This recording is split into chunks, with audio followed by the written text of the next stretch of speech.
अस्सलाम वालेकुम। जैसा कि आप देख रहे हैं कि ये वो इलाका है जहाँ सबसे ज़्यादा सैलाब ने तबाही मचाई है। और यहाँ पे नज़र जो आ रहा है वो ये है कि यहाँ पे जगह जगह टूटे फूटे लंटर और बड़े बड़े पिलर और बड़े बड़े पत्थर, जिन पत्थरों के बारे में मकामी लोगों का कहना है कि ये पत्थर यहाँ के नहीं हैं, तो इन पहाड़ों पर ये पत्थर दस्तयाब नहीं है। तो एक तरह की आजमाइश है अल्लाह की तरफ से। तो हम समझते हैं कि इन चीज़ों से हमें इबरत हासिल करनी चाहिए।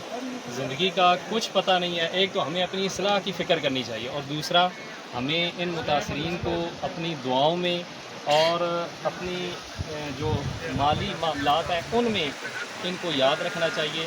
अब यहाँ पे ना जगह जगह आप देखें तो सरिये नज़र आ रहे हैं। ये बाकायदा एक मस्जिद थी और ये पूरी बस्ती थी। और फिर यहाँ के लोगों का कहना है कि ये नाला यहाँ पे पहले नहीं था। ये नाला क्लाउड बर्स्ट के बाद जब पानी आया और पानी अपने साथ रेत और मट्टी और सैलाब की सूरत में जब यहाँ पर पहुँचा तो फिर इस सारी बस्ती को मलियामेट करते हुए गुजर गया और इतने बड़े पत्थरों को अपने साथ लेके आया। तो हम आपको इस तरफ तवज्जो दिलाना चाहते हैं कि इनकी ज़रूरतें हैं।